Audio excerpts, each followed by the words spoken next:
Băi, oameni buni, stați să vă zic eu una așa ca lumea. Băi, mergem la cafea dimineața acolo mai mulți pescari, cum ar fi Vasile, Coptilul, Sore Musucu, Bobuții, Loții, bem cafea, zice, băi, mergem mâine dimineață la apa, la pescuit, la balasteră, zice Bobu. Băi, mergem. Băi, dar zice, avem de mers pe jos un pic. Dar pe nu cât avem de mers, că la noi nu știu cât. Bine, măi, mergem. Dar ce mergem dimineața cu ăla de 5:30. Către satul mare și acolo ne dăm jos și mergem, că avem de mers până la ieșirea din sat. Acolo pe vremuri era balasteră.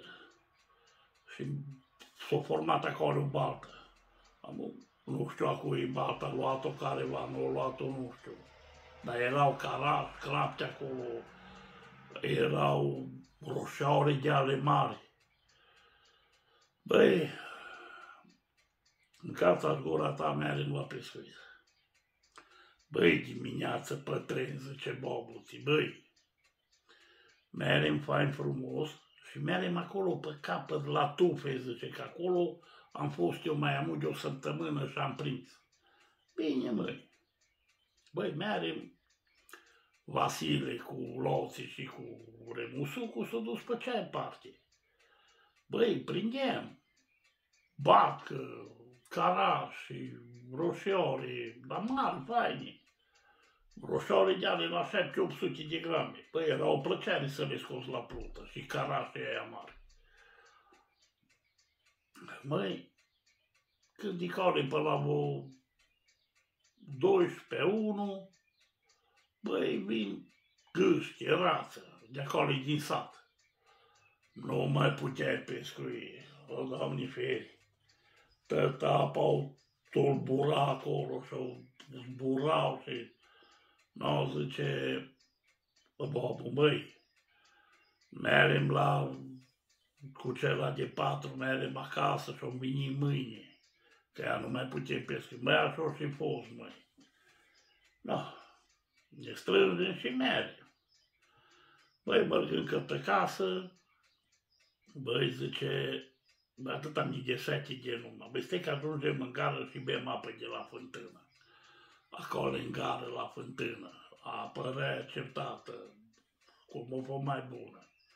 Dar era și niște prunii de acelea buță. Băi, toată lumea, lăsăm bagajele pe peron și acolo e cât 20 de metri, 30 de metri fântâna. Nu te-ai temut că sunt blănime la raniță și la beță. Băi, pe vremea aceea se lucra acolo în gară, făcea bordurile. Zice Bobu, bă, hai să băgăm o bordură la Vasile în raniță. Băi, du-te, măi, vezi o zi treabă, măi, Bobu, măi. Păi de asta de-i bași bordură de asta. Păi ei nu mai poate ridica ranița de jos, măi. Pe aceea avea vreo 3 kg de nu mai bine, măi.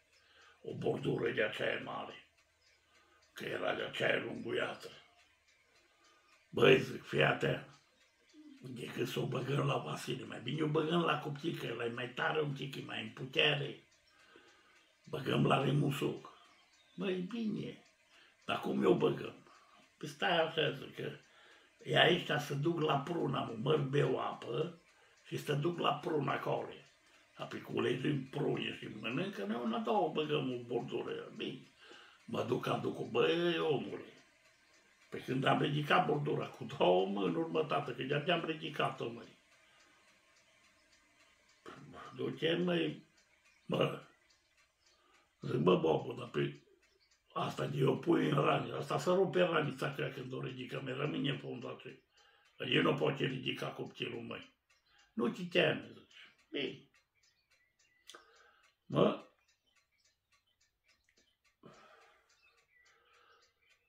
bag bordura aceea încă în picioare, o bag în raniță, acolo în raniță, o avut un pulover copilul. Zice Bobu, bă, ține ranița, băgăm, o tomnim și puloverul punem pe lângă ea să nu vadă așa și strângem ranița la gură. Bine. Așa și făcut, măi. Ce să mai stai pe lângă raniță? Te-ai dus de acolo.